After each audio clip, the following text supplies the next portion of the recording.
Que el Señor me lo bendiga, amados hermanos. Buenos días. En realidad siempre es un privilegio poder estar acá, poder disfrutar de la comunidad, poder disfrutar de los hermanos, poder adorar a Dios en comunidad. Es algo precioso, hermano, algo que no tiene precio. El hecho que estemos aquí congregándonos, aprendiendo de nuestro Señor, Redentor y Salvador, es por gracia.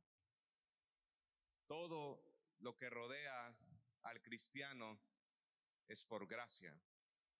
El hecho que usted esté a la par de un hermano en Cristo en este momento es la gracia del Señor. Y es por eso que nosotros predicamos, enseñamos acerca de nuestro Dios. Vamos a abrir nuestras Biblias en Primera de Juan, capítulo 4, versículo 7. Primera de Juan, capítulo 4, versículo 7. Estamos desarrollando todo el estudio acerca de la primera carta de Juan y hemos aprendido muchísimo acerca de ello, hermano. Pero vamos a leer del versículo 7 al 10. Mire lo que dice. Dice: amados, amémonos unos a otros, porque el amor es de Dios. Todo aquel que ama es nacido de Dios y conoce a Dios. El que no ama no ha conocido a Dios, porque Dios es amor. Y en esto se mostró el amor de Dios para con nosotros, en que Dios envió a su Hijo unigénito al mundo para que vivamos por él, y en esto consiste el amor. No en que nosotros hayamos amado a Dios, sino en que Él nos amó a nosotros y envió a su Hijo en propiciación por nuestros pecados. Vamos a orar. Padre, te damos gracias por esta oportunidad que nos permites de venir aquí, Señor, y aprender acerca de su palabra, aprender acerca de qué es el amor de Dios. Oro, Señor, para que sea su Espíritu Santo el que nos confronte, el que nos redarguya, el que nos consuela, Señor, el que cambie todos esos conceptos errados, Padre, y que nos ayude a tener conceptos bíblicos y vivir nuestra vida conforme a la verdad de tu palabra. Nos ponemos en tus manos en el nombre de Jesús. Amén y amén. Puede tomar su asiento, amado hermano. ¿Cuántas veces nosotros hemos escuchado acerca del amor de Dios? Creo que este es uno de los atributos más malentendidos que la iglesia hoy en día tiene. En algunas ocasiones ocupamos como respuesta ya una respuesta implícita cuando la persona está pecando, una salida a un escape a su vida pecaminosa es que Dios me ama. Hemos cantado muchísimas veces acerca del amor de Dios. Y cuando nosotros ocultamos nuestra vida pecaminosa detrás de que yo puedo hacer todo lo que quiera, pero Dios me ama y me perdona, hay una mala teología en medio de todo ello. Hay un error y por ende, si hay una mala teología, si hay un error, por consecuencia hay una falsa enseñanza, y las falsas enseñanzas, iglesia, generan falsos discípulos. Como decía el teólogo Millard Erickson, decía: la idea que uno tiene de Dios debería incluso considerarse el marco dentro del cual construimos toda nuestra teología, vivimos nuestra vida y realizamos nuestro ministerio. Conceptos errados acerca de la persona de Dios provoca falsas enseñanzas, falsos discípulos y una vida que no es la vida que Dios me manda a vivir según las Escrituras. Y en esta oportunidad vamos a hablar vamos a estudiar acerca del atributo divino por medio del amor, por medio del estudio de la primera carta de Juan. Y es curioso cómo Juan viene desarrollando una idea acerca del amor entre hermanos, habla acerca de la propiciación, habla acerca de las falsas enseñanzas, habla acerca de aquellas enseñanzas que son buenas, cómo eso provoca en el cristiano el crecimiento. Y ahora viene a uno de los puntos, pero para mí puntos medulares de la carta. Viene Juan, viene desarrollando una idea, una teología, y ahora viene el por qué el cristiano puede actuar y amar a los demás cristianos, por qué podemos amar a otras personas. Y Juan lo que dice es, nosotros podemos amar a los otros hermanos porque Dios es amor. Y porque nosotros hemos nacido de nuevo. Dios ha puesto un corazón nuevo en nuestra vida. Dios ha puesto su espíritu y eso es lo que va a desarrollar Juan en esta oportunidad. Y él habla acerca del amor que se origina en Dios y describe al creyente como una persona que ama, pero que conoce a Dios. El creyente conoce al Señor. En otras palabras, el conocer más a Dios, hermanos, te va a llevar a amar más a tus hermanos en Cristo. Vas a amar las cosas que Dios ama. Y dice Efesios 5:25 que Cristo amó a la iglesia y entregó su vida por ella. Entonces un correcto conocimiento de Dios te va a mandar a ti a amar lo que Dios ama. Y si Dios ama a la iglesia, el cristiano debe amar a la iglesia. El cristiano debe amar a los demás hermanos. Y en esta oportunidad vamos a abordar dos puntos. El primero de ellos vamos a estudiar acerca del origen del amor.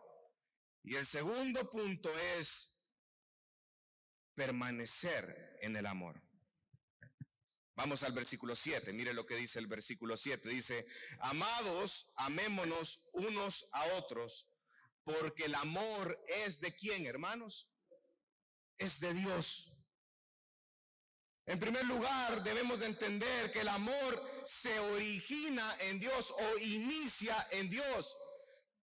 Dios lo derrama en su pueblo y Él espera a su vez que los miembros de dicho pueblo manifiesten ese mismo amor unos por otros. Es más, usted puede ir a Juan capítulo 13, versículo 35. Nuestro Señor Jesucristo lo define como una característica del discípulo genuino. Dice Juan 13:35, un mandamiento nuevo os doy, que os améis unos a otros como yo os he amado, que también os améis unos a otros. Y en esto conocerán todos que sois mis discípulos, si tuviereis amor los unos con los otros. Entonces, se origina en Dios. Pero Juan está estableciendo una verdad acá. Y es que todo aquel que ama, dice el versículo 7, es nacido de Dios. Pero también a la par de ello dice que conoce a Dios. Conoce al Señor. Describe al creyente como una persona que conoce a Dios. Ese es el creyente. El incrédulo, hermano, el inconverso no conoce a Dios porque no ha nacido de nuevo. Pero el creyente sí conoce a Dios porque tiene su espíritu. Ahora bien, la pregunta en esta mañana para usted, hermano, es ¿cuánto conoce a Dios? ¿Cuánto conoce al Señor? Todo lo que nosotros conocemos de Dios parte de las Escrituras. Y si nosotros tenemos un estudio de las Escrituras, vamos a conocer más al Señor. Pero un estudio correcto del conocimiento acerca de quién es Dios te va a llevar a amar lo que Dios ama. Y ahora viene la otra pregunta, ¿ok? ¿Usted conoce a Dios? ¿Ok? ¿Cuánto amas a los hermanos en Cristo? No, es que se oye bien bonito que nosotros decimos, no, es que yo sí amo al Señor y a mí me apasionan las cosas que a Dios le apasionan. Me encanta ir y todo, pero no me meto con los hermanos. Uy, no. Yo de lejitos y Solo vengo a escuchar culto, pero no me relaciono, no establezco vínculos, no soy intencional en las amistades con mis hermanos. Entonces, hermano, en base a este versículo 7, su conocimiento de Dios probablemente no es el correcto porque no le lleva a amar a los hermanos. Es que todo va de la mano, todo va de la mano. Usted aprende más acerca del Señor, Dios está cambiando su vida, está moldeándolo, está transformando a la estatura del varón perfecto según Filipenses, y usted ama a los hermanos. Entonces, la Biblia es clara en este punto, y a medida que usted conoce más a Dios, su amor hacia sus hermanos crecerá. Usted amará lo que Dios ama y Dios ama a su iglesia. Mira el versículo 8. Y este es uno de los puntos claves de este sermón. Dice, el que no ama no ha conocido a Dios. ¿Por qué? Dios es amor. El amor es parte del carácter de Dios. Pero, ¿qué es el amor como un atributo divino? Una de las definiciones que más me ha gustado, y son sencillas, pero son profundas, es que el amor de Dios quiere decir que Dios se da eternamente a otros. Vamos a tratar de poder establecer una definición de lo que es el amor de Dios como atributo según la Biblia. Entonces, y la Biblia se refiere a diferentes formas al amor de Dios, pero en esta ocasión vamos a mencionar 5 formas. La primera de ellas, si ustedes me acompañan, vamos a Juan capítulo 5, versículo 20. Juan capítulo 5, versículo 20. La primera de ellas, la Biblia habla acerca del amor especial del Padre hacia el Hijo y del Hijo hacia el Padre. El amor especial del Padre hacia el Hijo y del Hijo hacia el Padre. Juan capítulo 5, versículo 20. Solo lo voy a contextualizar. Si usted se fija en el versículo 1, el capítulo 5, ahí aparece el título, el paralítico de Betesda. Jesucristo había sanado a un paralítico. Entonces vinieron y empezaron a recriminarle a él el hecho de que él había sanado a una persona en el día de reposo. Entonces le estaba recriminando al Señor cómo es posible que él podía sanar a una persona en un día de reposo. Pero es curioso que el Señor, cuando le hacen esa pregunta, él les pudo haber dicho, miren, es que no soy como un médico que estoy trabajando en el día de reposo para ganarme unas horitas o un dinerito extra. No es ese tipo de trabajo que estoy realizando. Pero el Señor, el responder de esa manera era una respuesta correcta. Pero el Señor, cuando respondió, miren el versículo 17, dice, Jesús respondió, mi Padre hasta ahora trabaja y yo trabajo. Viene el Señor y lo que le da una respuesta es, si mi Padre trabaja, yo trabajo. Pero en ese momento, hermano, habían como 2 grandes vertientes en cuanto a si Dios trabajaba o no trabajaba en el día de reposo. Había una vertiente que sostenía que Dios sí trabajaba en el día de reposo, porque el decir que Dios no trabaja en el día de reposo es afirmar que Dios no está controlando su creación en el día de reposo. Dios providencialmente no está sosteniendo su creación en el día de reposo. Y había otra vertiente que estaba diciendo que Dios no trabajaba en el día de reposo, pero la mayor parte sostenía la primera vertiente, que sí trabajaba. Entonces dieron una respuesta que Dios sí trabajaba, pero solo se hacía la excepción con la persona de Dios, pero trabajaba hasta el punto de no quebrantar el día de reposo. Es curioso. Pero viene el Señor Jesucristo y Él estaba dándose a conocer, porque Él dice, mi Padre. ¿Quién es mi Padre? Dios. Estaba poniéndose al mismo nivel que el Padre, que Dios. Y de ahí dice en el versículo 19, dice, entonces Jesús les dijo, de cierto os digo que no puede el Hijo hacer nada por sí mismo, sino lo que ve hacer al Padre, porque todo lo que el Padre hace, también lo hace el Hijo igualmente.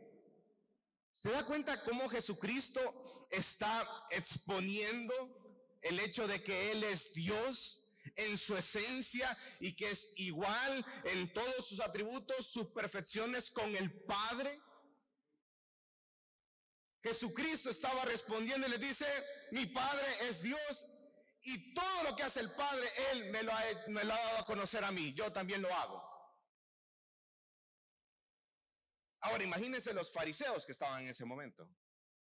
Se estaban rasgando sus vestiduras porque hasta cierto punto él estaba en la mente de los fariseos, estaba blasfemando en contra de Dios porque estaba poniéndose en el mismo lugar de Dios. Y miren el versículo 20 dice, porque el Padre ama al Hijo y le muestra todas las cosas que Él hace. ¿Cómo es el amor del Padre hacia el Hijo según el versículo 20? ¿Cómo el Padre ama al Hijo? Mire, ahí dice, después de la coma, ¿qué dice? Y le muestra todas las cosas que Él hace. El amor del Padre se manifiesta en el Hijo a través de mostrarle las cosas que el Padre hace. Mire qué interesante todo eso. Entonces, el Padre le muestra todas las cosas, y mira el versículo 21, dice, porque como el Padre levanta a los muertos y les da vida, así también el Hijo a los que quiere da la vida.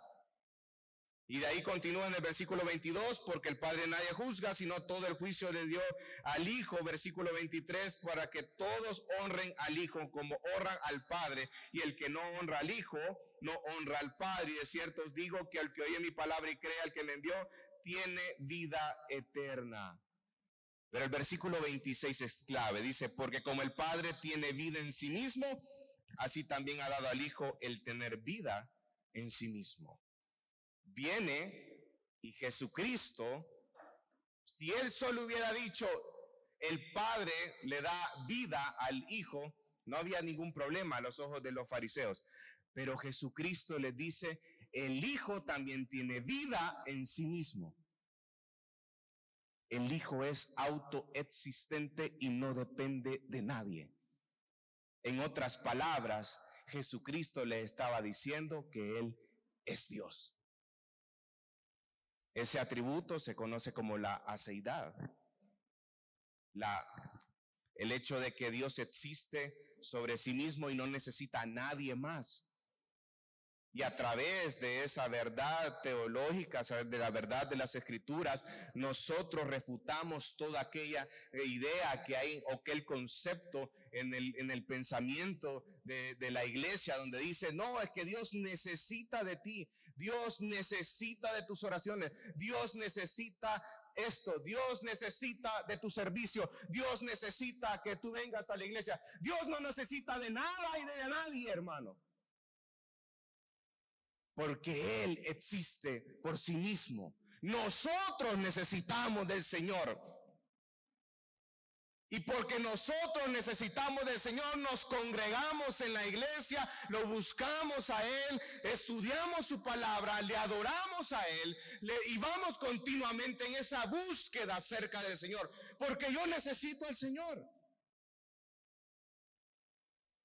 Entonces ya aprendimos un poco acerca de cómo se manifiesta el amor del Padre hacia el Hijo. Sin embargo, dice, hoy vamos a Juan capítulo 8, 29. ¿Cómo se manifiesta el amor del Hijo hacia el Padre? Juan 8, 29 dice, porque el que me envió conmigo está y no me ha dejado solo el Padre, porque yo hago lo que siempre le agrada. ¿Cómo se manifiesta el amor del Hijo hacia el Padre? En una palabra, hermano, obediencia.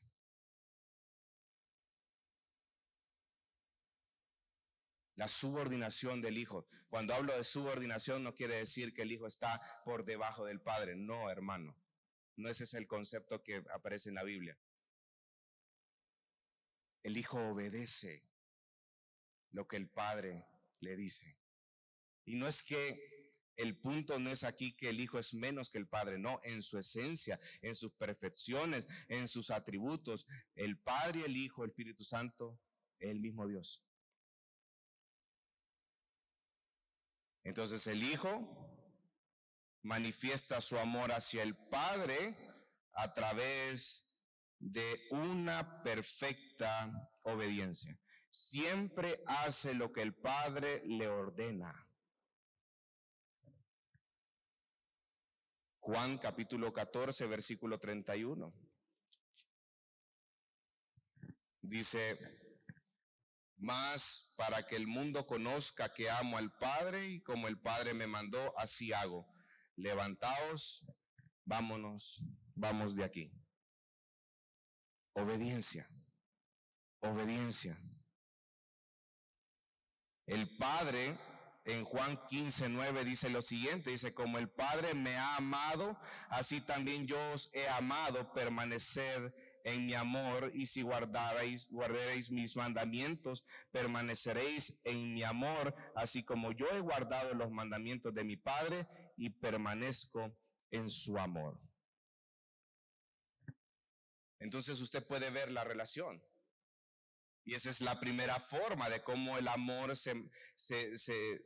una forma como el amor se muestra en las Sagradas Escrituras. El amor especial del Padre hacia el Hijo y del Hijo hacia el Padre. Pudimos nosotros destacar que la manera como el Padre se manifiesta su amor hacia su Hijo es que Él le muestra todo, le enseña todo. Y el amor de cómo se manifiesta del Hijo hacia el Padre es que obedece y hace todo lo que la voluntad del Padre quiere. Segunda forma. Me detuve un poco en esta primera forma porque es nuestra base para el segundo punto de este sermón. La segunda forma es el amor proveedor de Dios hacia todo lo que ha creado. Si nos vamos un poquito al libro de Génesis, hermano, usted se recuerda que en Génesis capítulo 1, cuando Dios da o hace cada uno de los días, crea las aves, reptiles, la luz, las estrellas, el sol, la tierra, el mar, todo eso, y el hombre. ¿Qué es lo que dice al final de cada día? Y vio Dios que lo que había hecho era bueno en cada uno de los días. Entonces todo lo que ha hecho Dios, todo lo que Él creó es bueno, y esto es producto de un creador que ama. En Mateo capítulo 6 versículo 26 dice que incluso Él se encarga de darles de comer a los pajaritos. En Mateo 6 del 26 al 30 es cuando les empieza a decir a los discípulos, miren, ¿no han visto las flores? Ni incluso Salomón en sus días más prósperos se vistió como la flor. Y el Padre también se encarga de darle comer a los pajaritos.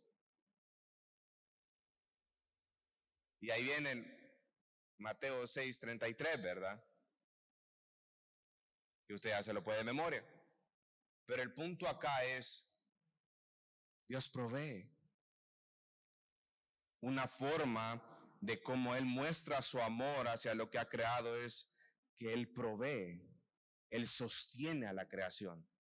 Y Él todo lo que hace es bueno.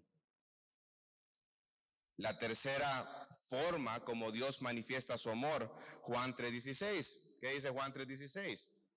Porque de tal manera amó Dios al mundo que ha dado a su Hijo unigénito para que todo aquel que en él cree no se pierda, mas tenga vida eterna. Y es la postura salvífica de Dios hacia el mundo caído. Y lo interesante de todo esto, hermano, es que el vocabulario de Juan, cuando él ocupa la palabra mundo, es en primer lugar el orden moral revelándose de forma pecaminosa y culpable contra Dios. Y en este versículo que muchos de nosotros lo tenemos de memoria, el amor de Dios al enviar a su Hijo Jesucristo es admirable, no porque su alcance sea tan grande como el mundo, sino porque lo extiende a algo tan malvado e impío como el mundo. Y esa es la clave de todo esto.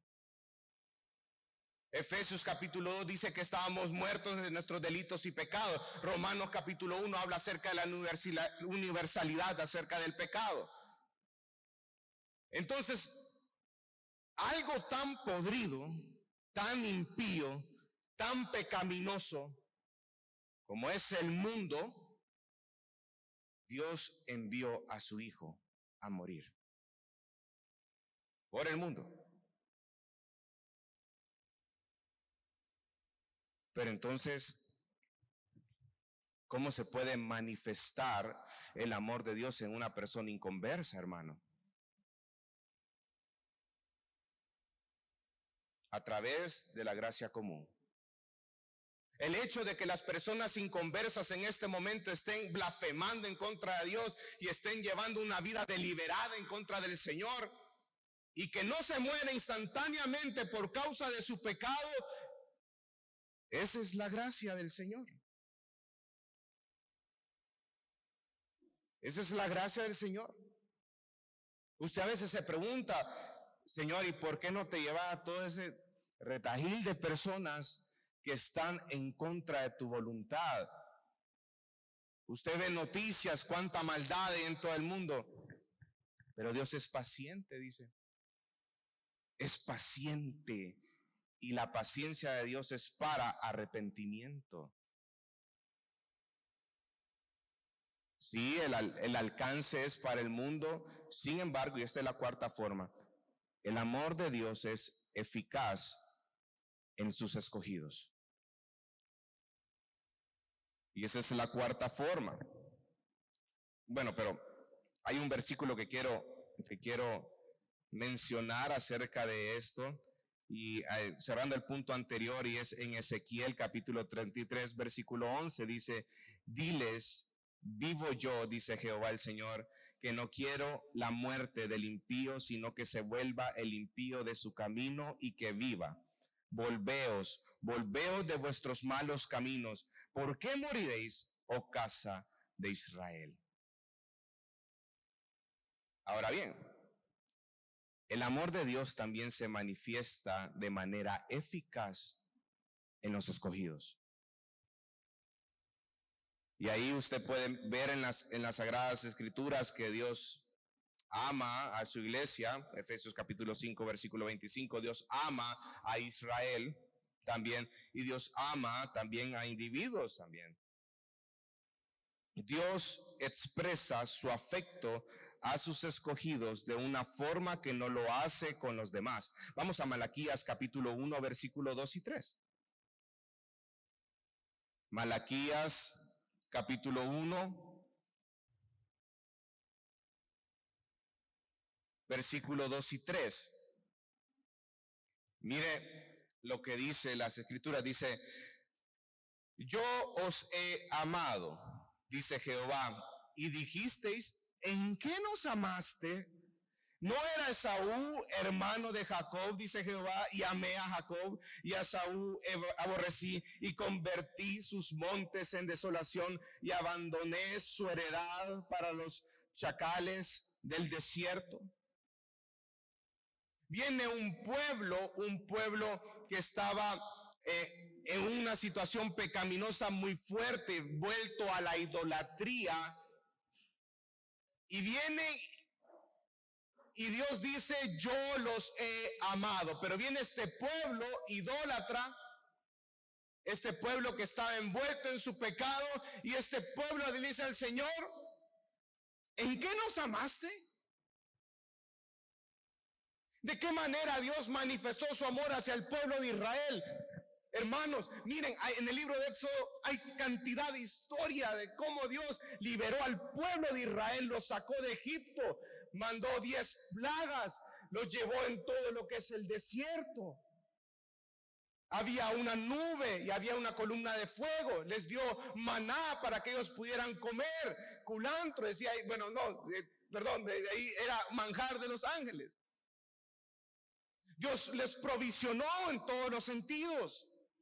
Y el pueblo, ¿cómo respondió al amor del Señor? Erigiendo becerros, adorando a otros dioses, recriminándole al Señor que por qué los había sacado de Egipto. En Egipto comían carne, aquí es solo maná. El pueblo despreciaba todo lo que el Señor en su amor le estaba proveyendo. Dios les daba agua cuando ellos tenían sed. Dios les daba comida cuando tenían hambre. Él era el que los gobernaba. Él era el que los cuidaba. Incluso los castigó, pero también los redimió. 70 años de cautiverio, pero Dios fue fiel a su palabra y cumplió los 70 años, como dice en el libro de Daniel, que cuando Daniel empezó a ver que ya se iba a cumplir los 70 años, él empezó a orar porque lo que Dios había establecido él iba a cumplir. Dios liberó a su pueblo una y otra y otra y otra y otra vez. Dios mostró el amor a su pueblo una y otra y otra y otra y otra vez. Y este pueblo viene y le dice al Señor en Malaquías capítulo 1 versículo 2: Señor, ¿en qué nos amaste?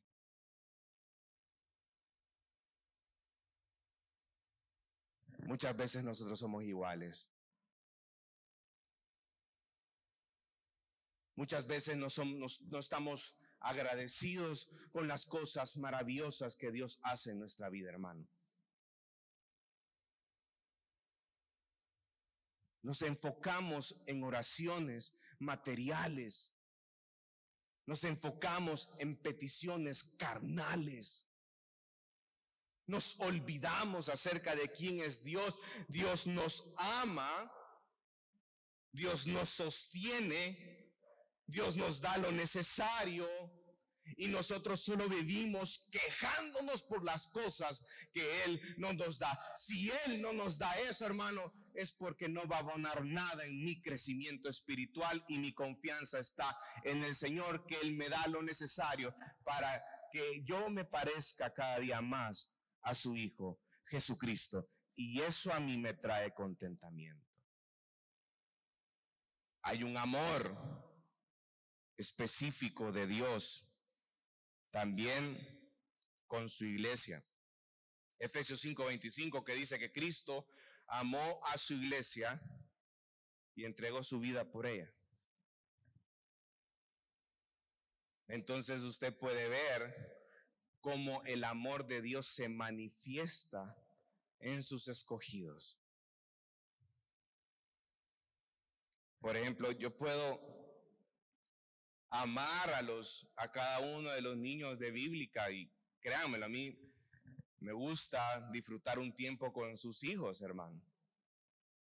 Pero la manera como yo amo a sus hijos no es la manera como yo amo a mis hijos.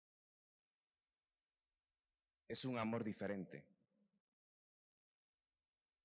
La manera como yo amo a las hermanas de la iglesia no se compara con el amor que yo le tengo a mi esposa. Y así, cuando hablamos acerca del amor de Dios, es similar. Dios ama a sus escogidos. Quinta forma de cómo muestra el amor de Dios en la Biblia.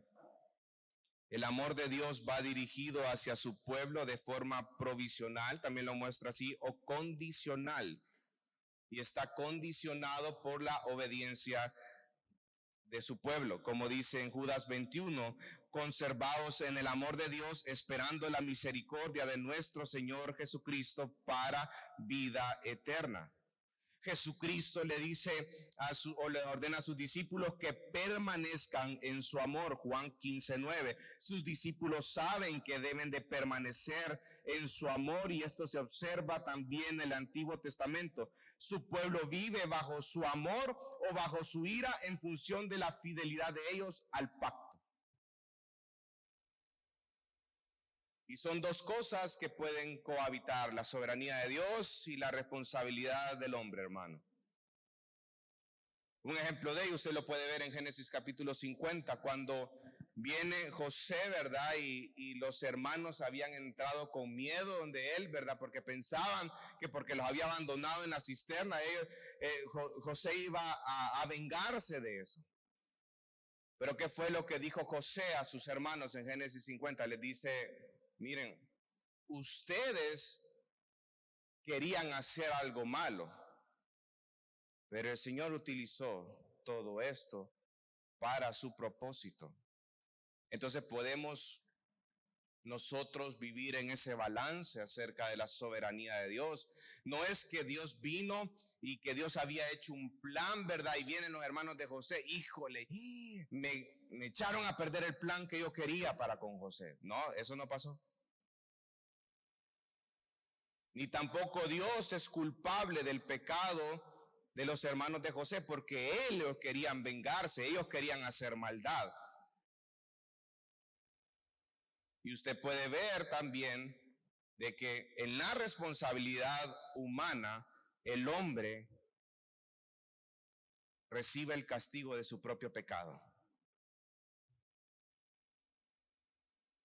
En Dios no hay pecado, hermano. Él no peca. En Él no hay maldad. Dios es santo, santo, santo, como dice Isaías capítulo 6, versículo 3. Pero el punto es que incluso en la maldad de los hermanos de José, Dios siguió obrando sus propósitos, glorificándose Él mismo en la vida de José. Entonces podemos vivir nosotros en ese balance. Entonces aquí en la quinta forma habla acerca de un amor que va dirigido hacia su pueblo de forma provisional o condicional. O sea, cuando Jesucristo le dice a sus apóstoles, a sus discípulos, deben de permanecer en el amor, es cierto, Dios nos hace nacer de nuevo a nosotros, hermanos. Definitivamente, Dios nos da un corazón nuevo, un corazón con su Espíritu Santo adentro, que puedo yo seguir sus caminos y seguir estudiando la palabra. Sin embargo, hay una responsabilidad de parte mía, ¿de qué? De estudiar la palabra del Señor, de congregarme, de leer la Biblia, de buscarlo en oración. Y ese proceso de santificación, la obra la hace el Señor siempre, pero el Señor, el medio que ha destinado para que nosotros podamos crecer en esta vida, es su palabra. Si usted guarda sus mandamientos, guarda sus estatutos, usted va a ver bendiciones. No materiales, hermano. Estamos hablando de ese crecimiento, de crecer a la estatura del varón perfecto que es nuestro Señor Jesucristo. Así muestra el amor de Dios en la Biblia. Solo 5 formas. Hay muchas formas más, pero 5 formas. Pero hay un error hoy en día que usted alguna vez lo ha escuchado, que dice, hay un error que dice, no, es que Dios aborrece el pecado, pero ama al pecador.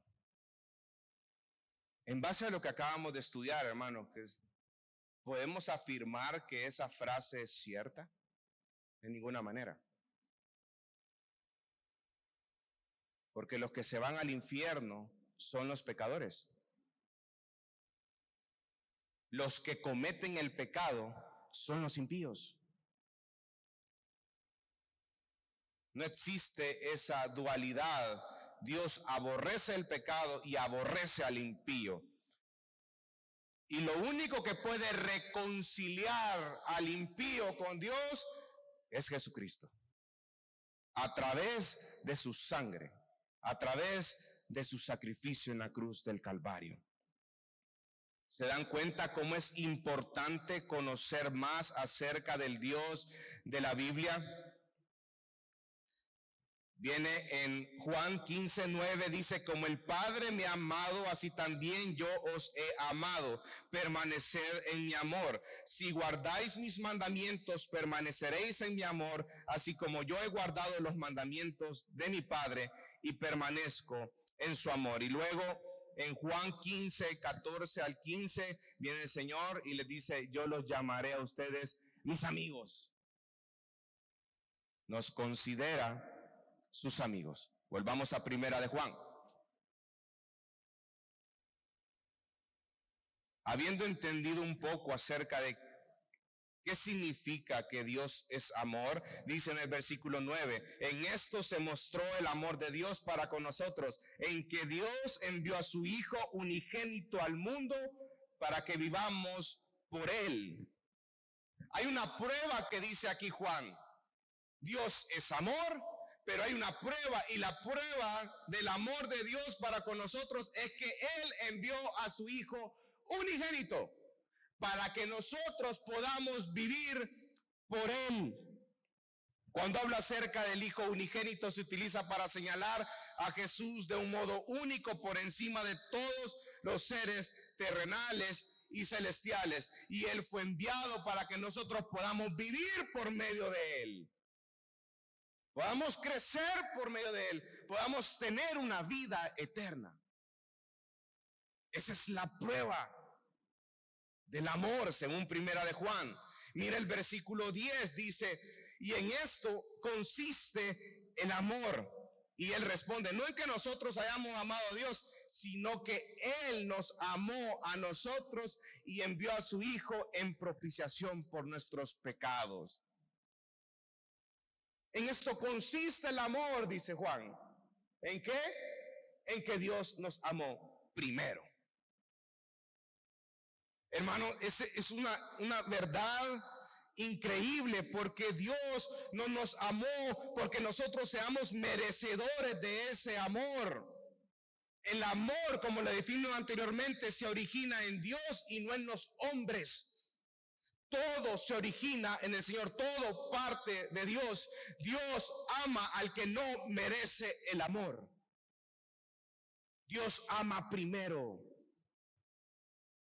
Y no solo lo dice en el versículo 10, sino también lo dice en el versículo 19. Nosotros le amamos a Él. ¿Saben por qué le amamos a Él? Porque Él nos amó primero. Todo parte, se origina, inicia en el Señor.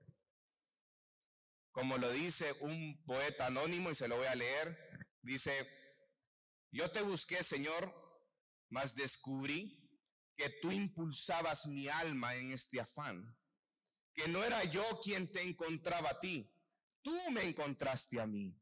Tu mano fuerte se extendió y así, tomado de ella sobre el mal crucé, mas no era tanto que me asiera a ti, tú me alcanzaste a mí. Te hallé y seguí, Señor, mi amor te di, mas solo fue en respuesta a tanto amor, pues desde antiguo mi alma estaba en ti, siempre, siempre me amaste así. Todo nace en Dios. Si usted puede y busca a Dios, es porque Él amó primero, hermano.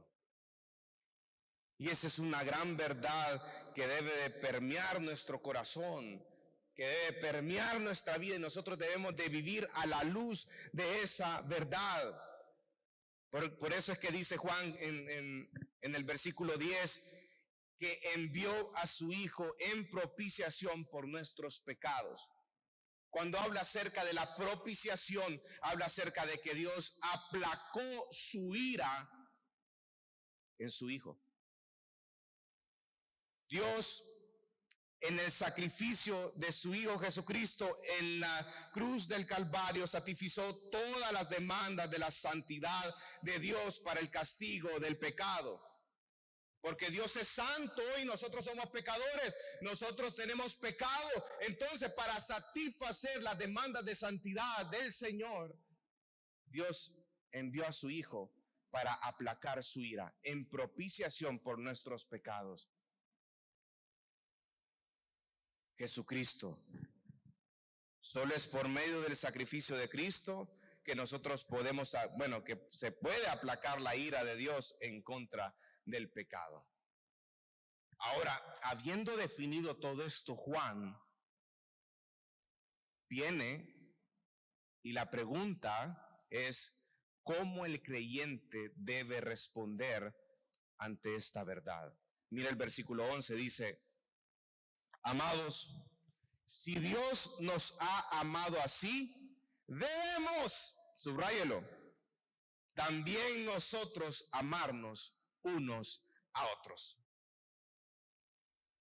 Conocimiento definió que Dios es amor, que la prueba es que su Hijo Jesucristo, el unigénito, vino aquí al mundo, que lo que consiste el amor no es que nosotros hayamos amado a Dios primero, sino que Él nos amó primero y envió a su Hijo en propiciación de nuestros pecados. Y ahora, habiendo definido todo esto, hermanos, nosotros debemos amar de la misma manera, los unos a los otros. Les da un mandato, les da una orden. Ahí no veo yo que dice, si quieren háganlo. No, debemos de hacerlo. Es como resultado de todo este conocimiento de quién es Dios, de esta teología, de todo esto que parte del Señor, que Dios nos amó primero, que yo tengo que amar a mis hermanos.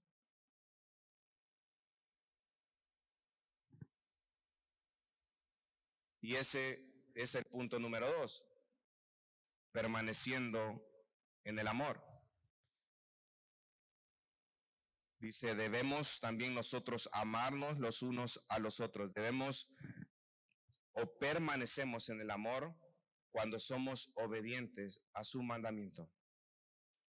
Y a medida que nosotros nos sumerjamos en el conocimiento de Dios y que reflexionemos, meditemos en el sacrificio de Cristo, verá la importancia de entregarse en amor a los hermanos. Amados, ¿cuánto ama usted a sus hermanos de la iglesia? Piense ahorita en el hermano que más le cae mal de todos. Esa es la medida. Esa es la medida. Ahí es donde tiene que usted aplicar todo este conocimiento. La medida es que tanto conocemos a Dios y cómo manifestamos ese amor en los hermanos. Hay algo muy peculiar en la iglesia de hoy en día, que nosotros nos entregamos a nuestros hermanos, entre comillas, hasta donde mi comodidad quiere. Peligroso que le estén llamando a las 2 de la mañana para que le hagan un favor de llevar a algún hermanito al hospital. Primero, es mis horas de sueño y el siguiente día voy a trabajar. Pero hasta donde la comodidad nos lleva.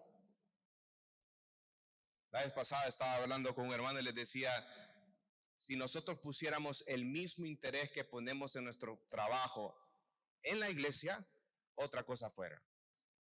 La iglesia solo un medio catarrito y ya no venimos. Solo medio gris, está gris ahí el cielo, ya no vengo, va a llover. Pero a su trabajo, enfermo, con lluvia, se le queda el carro, se queda el bus, a pie, con dinero y sin dinero, usted se presenta a las 8 de la mañana a su trabajo. ¿Por qué para las cosas del Señor no tenemos la misma responsabilidad? Y ahí te darás cuenta dónde está tu corazón, hermano. Cierra el paréntesis. Versículo 12 dice, nadie ha visto jamás a Dios. Si nos amamos unos a otros, Dios permanece en nosotros y su amor se ha completado o perfeccionado en nosotros. El amor genuino es el que se demuestra, hermano. Como decía la predicación anterior, ¿verdad? Algo solo de palabras, sino es algo de hechos. El amor se demuestra, hermano, es algo visible. Por eso es que dice en el versículo 12, dice, si nos amamos unos a otros, Dios permanece en nosotros y su amor se ha perfeccionado en nosotros. Y también usted puede ver en el versículo 20, dice que si alguno dice yo amo a Dios y aborrece a su hermano, es mentiroso. Condena también todos aquellos que dicen que aman a Dios pero aborrecen a los hermanos, porque en el pensamiento de Juan, que es un pensamiento bíblico, no puedes conocer a Dios y aborrecer a tus hermanos, porque si conoces a Dios tienes que amar a tus hermanos. Ese es el pensamiento de Juan, el pensamiento de las Escrituras. Preocuparnos los unos a los otros, someternos los unos a los otros. Es bien curioso que en Efesios, cuando habla acerca de la llenura del Espíritu, habla acerca de cantar himnos, salmos, pero después en el versículo 21 dice, someteos unos a otros. Una muestra de la llenura del Espíritu en el corazón del creyente es que se somete a otros hermanos. Y eso nos cuesta, porque nosotros nos sometemos solo a aquellos que en nuestra posición o a nuestra propia percepción, ellos tienen un nivel de teología más alto que el mío. Ahí me es fácil someterme, pero me es difícil someterme a aquellas personas que no tienen ese nivel de teología que yo considero que debe ser necesario para que yo me someta a otra persona. En otras palabras, ¿sabe qué es eso? Falta de humildad, orgullo. Nos cuesta. Versículo 13 dice, en esto conocemos que permanecemos en Él y en Él nosotros, en que nos ha dado de su Espíritu. ¿Cómo podemos conocer que Dios permanece en nuestros corazones? Fácil, dice, nos ha dado de su Espíritu. El creyente ha nacido de nuevo y por ese motivo tiene al Espíritu Santo en su corazón. Y Juan hace esta pregunta, ¿cómo sabemos que moramos en Dios y Él en nosotros? La respuesta es, porque nos ha dado de su Espíritu. Efesios dice que el Espíritu es el sello, el Espíritu Santo. Romanos capítulo 5, versículo 5 dice que el Espíritu Santo derrama sobre nosotros el amor de Dios y revela que Dios vive en nosotros. Mire qué interesante el papel que juega el Espíritu Santo en todo esto. El Espíritu no obra solo, sino que también obra junto con el Padre y el Hijo y toma parte en la obra de la salvación. Mire el versículo 15 dice... Bueno, el versículo 14 dice, y nosotros hemos visto y testificamos que el Padre ha enviado al Hijo, el Salvador del mundo. Todo aquel que confiese que Jesús es el Hijo de Dios, Dios permanece en Él y Él en Dios. Pero ¿qué significa confesar que Jesús es el Hijo de Dios? Cuando miramos esta frase desde un punto de vista bíblico, pronto nos damos cuenta de que Juan nos está haciendo notar la verdad teológica allí presente. La palabra de Jesús, la palabra Jesús resume toda la historia de Jesús desde su nacimiento hasta su ascensión a la diestra de Dios. Y el término Hijo de Dios tiene sus raíces en aquellas profecías del Antiguo Testamento que se cumplieron cuando vino Jesús. Y la confesión de Jesús que Jesús es el Hijo de Dios expresa que creemos en la humanidad y en la divinidad de nuestro Señor Jesucristo. Si una persona niega la humanidad y niega que Jesús es Dios, no compartimos lo mismo.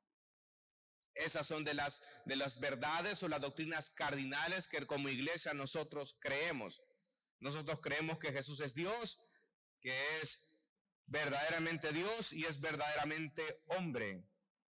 Y aquí en esta afirmación excluye a todo aquel que niega que Jesús es el Hijo de Dios, que es un tema que Juan desarrolla en el capítulo 2, versículo 23, capítulo 5, versículo 10, capítulo 5, versículo 12, por tratarse de alguien que no tiene comunión con Dios.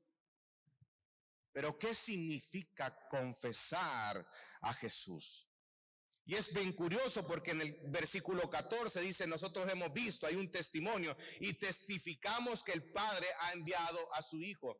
Confesar a Jesús, hermano, no es la confesión vana que por mucho tiempo las iglesias han estado diciendo que si haces esa confesión vas a ser salvo. No, hermano, no es lo que la Biblia me enseña.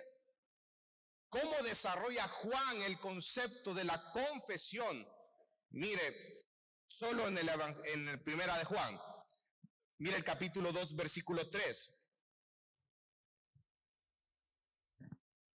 Vamos a dar un breve repaso de lo que hemos visto anteriormente. Mire, versículo 3 del capítulo 2. En esto sabemos que nosotros le conocemos, que dice, si guardamos sus mandamientos. Versículo 5, pero el que guarda su palabra. Versículo 6, el que dice que permanece en él debe andar como él anduvo. Versículo 17, pero el que hace la voluntad de Dios permanece para siempre. Versículo 29, si sabéis que Él es justo, sabed también que todo el que hace justicia es nacido de Él. Capítulo 3, versículo 6. Todo aquel que permanece en Él no peca. Todo aquel que peca no le ha visto ni le ha conocido. Versículo 18, hijitos míos, no hablemos de palabra ni de hecho, sino de hecho, ni de lengua, sino de hecho y en verdad. Esta persona ama y ama en hechos y en verdad. Versículo 22, guarda mandamientos y hace las cosas que son agradables delante del Padre. Capítulo 4, versículo 6, nosotros somos de Dios y el que conoce a Dios, esta persona conoce a Dios, hermano, nos oye.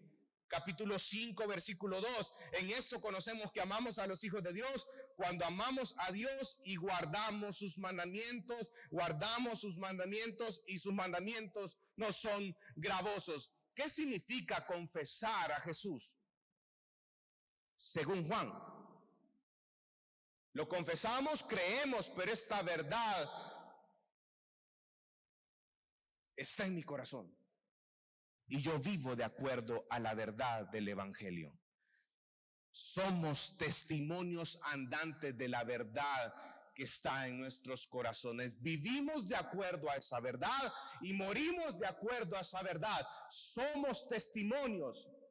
Por eso es que Jesucristo dice, vosotros sois la luz del mundo, vosotros sois la sal de la tierra. Somos testimonios, hermano. Es un discípulo de Cristo. Es una persona que no solo confiesa que Jesús es el Señor, sino que su vida se rige de acuerdo a esa verdad. Y si Cristo es mi Señor, Él es el amo de todo lo que yo tengo. Y mi vida le pertenece a Él.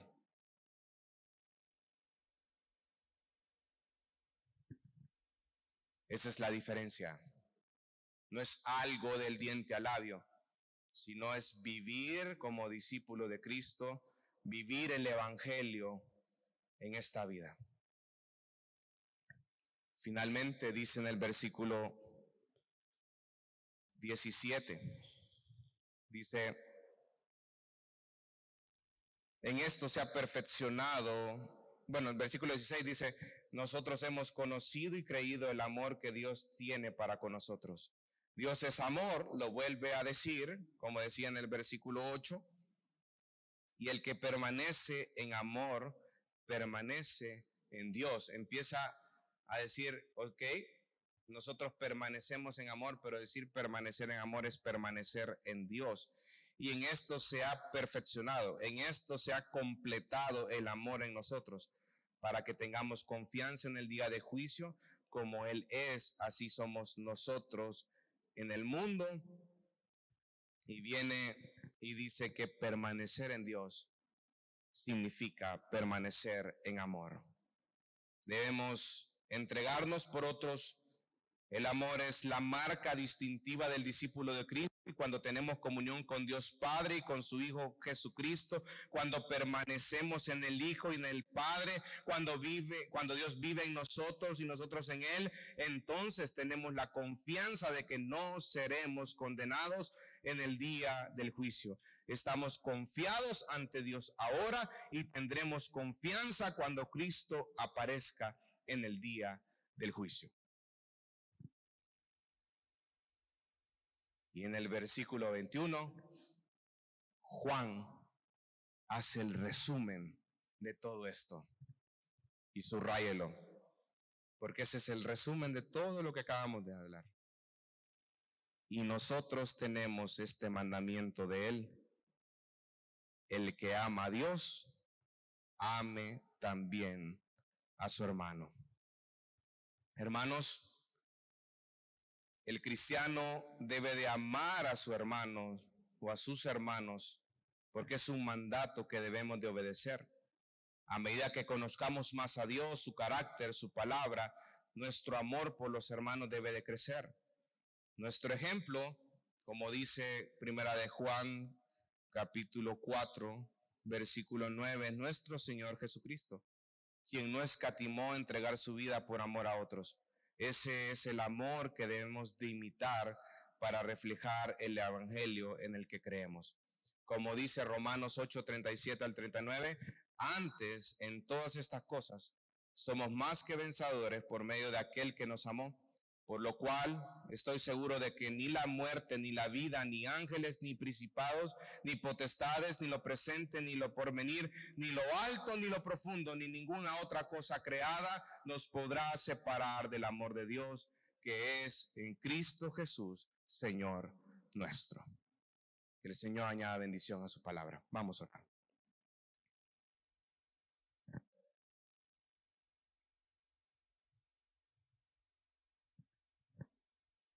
Una preciosa alabanza que cuenta la historia que el compositor de esta alabanza, que era de apellido Lehman, él se encontraba después de un servicio de la iglesia, se predicó acerca del amor de Dios y él estaba tan conmovido por esa predicación que decidió escribir un himno acerca del amor de Dios. Lo curioso es que él, cuando estaba escribiendo estas estrofas, en ese tiempo se tenía que escribir 2 estrofas más un coro. Entonces le hacía falta una parte para terminar la letra de ese himno. Y él se recordó de que él había escuchado, había leído un extracto de un poema anónimo y decidió ir a la casa y buscar, y encontró el pedazo de cartón donde estaba la letra de y lo curioso es de que notó que en la parte de abajo de la tarjeta había una impresión más pequeña, pero no menos importante, acerca de la historia del poema. Y decía: estas palabras fueron encontradas escritas en la pared de la celda de una prisión hace unos 200 años. No se sabe por qué el prisionero fue encarcelado, ni tampoco se sabe si las palabras eran originales o si las había oído en algún lugar y había decidido ponerlas en algún lugar donde pudiera recordar acerca de la grandeza del amor de Dios. Cualquiera que fueran las circunstancias, él las escribió en la pared de su celda en la prisión. Y después de un tiempo, él murió, y el hombre que estuvo a cargo de pintar su celda fue impresionado por esas palabras. Y antes de que sus brochas las borraran, un hombre las anotó. Y la parte o la estrofa que él estaba buscando era como lo que le hacía falta en su himno. Y decía lo siguiente: si fuera tinta todo el mar, y todo el cielo un gran papel, y cada hombre un escritor, y cada hoja un pincel, nunca podrían describir el gran amor de Dios, que al hombre pudo redimir de su pecado atroz.